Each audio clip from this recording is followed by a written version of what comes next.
Have you ever had a heroic moment? Maybe you saved a sibling from drowning, or maybe you stepped forward and said something when nobody else would say anything. Maybe you stood up to a bully. What's your most heroic moment you've ever had in your life? What do you think it was for David in the Bible? Here's the reality. David didn't kill Goliath, because I bet you that's one of the ones you picked. He didn't kill Goliath with a sword. He killed him with confidence.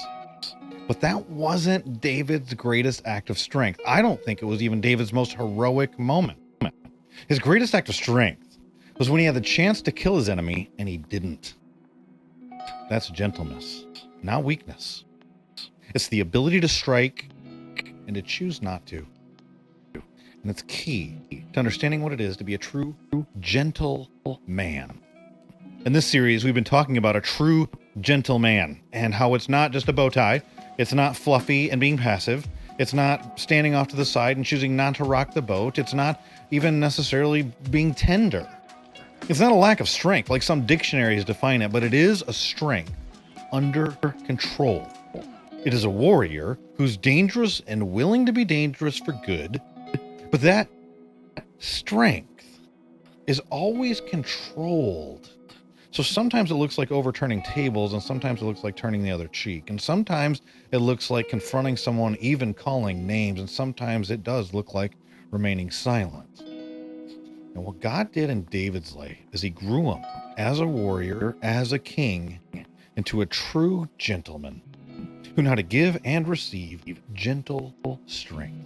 If you look at David's life, you can read about it in multiple books in the Bible, but the most thorough is when you look at 1 Samuel. In 1 Samuel chapter 16, he's just a teenager, probably between 12 and 15 years old. He's a shepherd. He's unknown. He's almost overlooked and forgotten when Samuel comes to anoint the next king of Israel. Now, Saul is the active king of Israel when 1 Samuel chapter 16 happens. Fast forward, 1 Samuel chapter 17, David kills Goliath. Months later, days later, we don't know exactly. He's about 15 years old.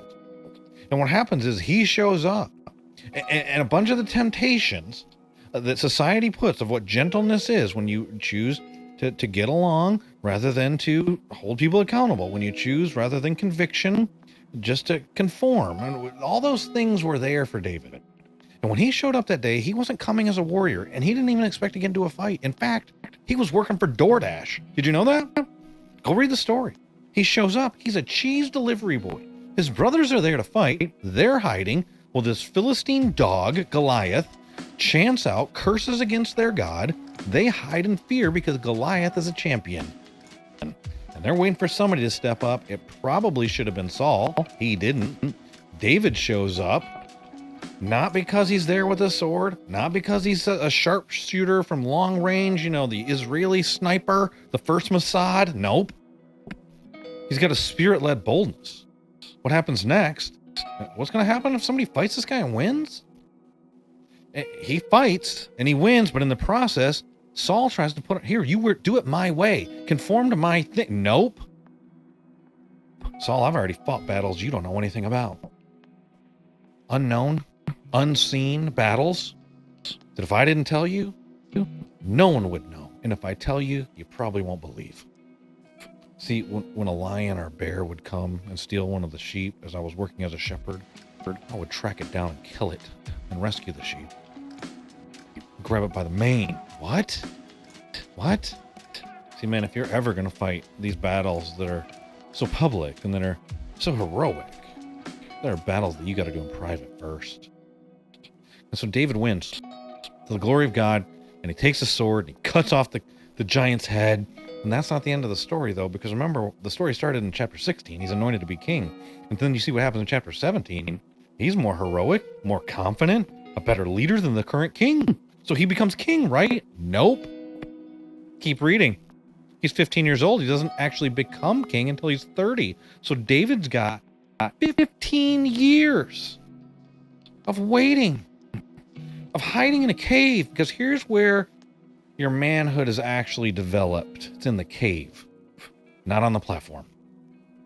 It's being hunted and hiding and hurting and then seeking healing. Because contrary to the way that it works in your garden, the way that God develops fruit is in the darkness. In fact, God does some of his best work in our darkest days. Are you in a dark day right now? Are you in a time of mourning, a grief, a struggle, maybe battling depression? Maybe you've got a health issue. Maybe there's people that you feel misunderstood and you're not even sure if you might be wrong. And so you're wondering if they're right. And you're in this season maybe of difficulty and of darkness. But God does some of his best work in our darkest days, and he grows a fruit there, especially the fruit of gentleness, because gentle men don't grow in comfort. They grow in the cave. What happens in 1 Samuel chapter 24, I think, is David's greatest act of strength. David's in a cave, his cave, with his guys.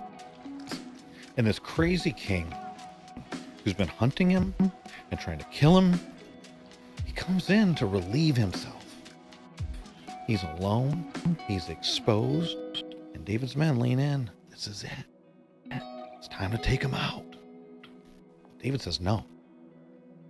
Instead of cutting his throat, he cuts his robe. And he feels bad about even doing that. And he steps out, and the words he says to Saul, my father. Yeah, he had married one of Saul's daughters. But it was also an act of honor, even though Saul was not an honorable man. Because of the man that David is and is becoming, he chooses to honor. Sometimes we honor, not because a person deserves honor, but not because they're a great father, but because we're a great son. David says, my father, look, I could have killed you, but I didn't. That's gentleness. That's not weakness. That's not timidity. That is strength controlled. Danger restrained. The weapon he had it. The chance, he had it. But he chose worship over chaos. He chose submission and surrender to God's divine plan over taking that plan into his own hands. And that same gentleness overflow in David's life. He becomes a great king, perhaps the greatest king ever in Israel's history. But he blows it big time. Not a small thing. He sins with Bathsheba. He kills her husband, who's one of his friends, and then he tries to cover it up, and he does for about at least a year. And then a guy comes and he confronts David, not with a sword, with a story. There were two men, and he tells the story. And David's enraged, and he's going to kill that guy. That guy, he's got to pay and multiply. And Nathan, with warrior courage, he's a storyteller.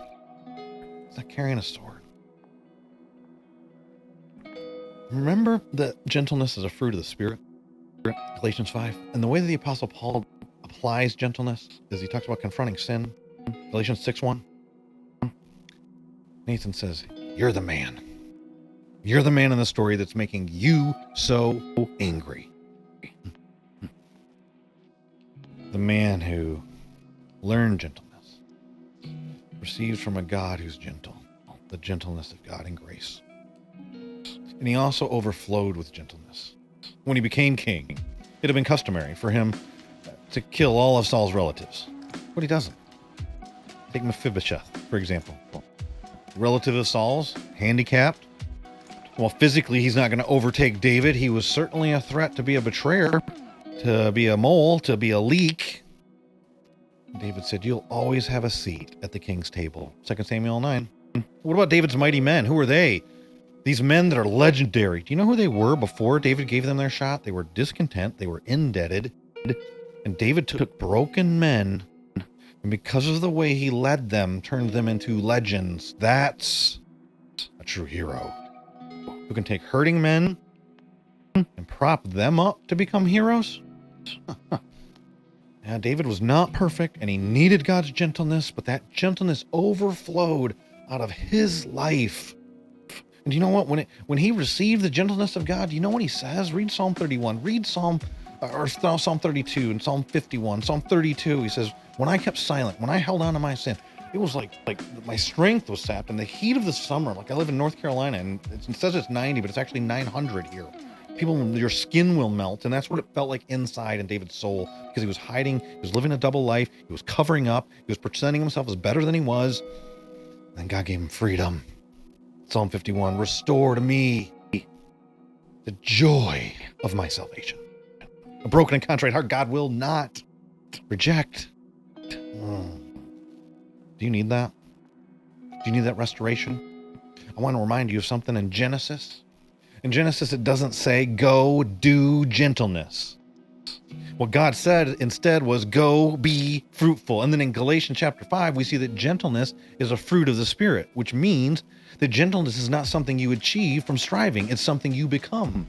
You don't produce gentleness. You become gentle. And you don't produce it through striving. You produce it through surrender. It overflows from your life. Here's the secret of manhood. Be before do. We get it backwards. We try to do and think that will make us become. Nope. Who you are will overflow. You've got to be before you do. And that's how you overflow with gentleness. You let God break you, form you, fill you, develop you, build you. You become as he builds before you do what he desires for you to do. That's why God does some of his best work in our darkest days, not in the moment of the platform, but in the cave. He grows the fruit. And what spills out is healing. Men, gentleness doesn't mean you stop being dangerous. It means you let the Spirit direct your danger for his good. You were born to fight, but the war is within because of what the first Adam did. But you've got an opportunity for victory because of the second. His name is Jesus. That war, when it's won, you won't become tame, but you become a man who could harm, but chooses to bring healing. Have you experienced healing? If not, you might need the forgiveness of God. You're the man, Nathan needs to say to you, and I might be saying that to you through this video today. Repent, experience restoration, know that healing, so that you can be an agent of healing that can strike, but also is able to say no. That's a true gentleman. You don't need to lose your edge. You need to let God aim it on his mission and live unleashed and on mission. If you like that, hit the subscribe button, hit the like button, share this with your band of brothers. That's our series on being a true gentleman. There are multiple videos. You can find them in the description and the link. And if you didn't catch any of them, go check them out. We've got other things that we've tried to resource you with, and there's more to come. Hit that bell icon for the notification button and comment. If you've got thoughts, I'd love to have a conversation with you. You disagree with what I'm saying? You think gentleness is passivity? You think it is a lack of strength? Or you think it's something other than what I've said? I'm sure I've got more to learn. I'd love to hear from you in the comments. And until then, live unleashed and on mission.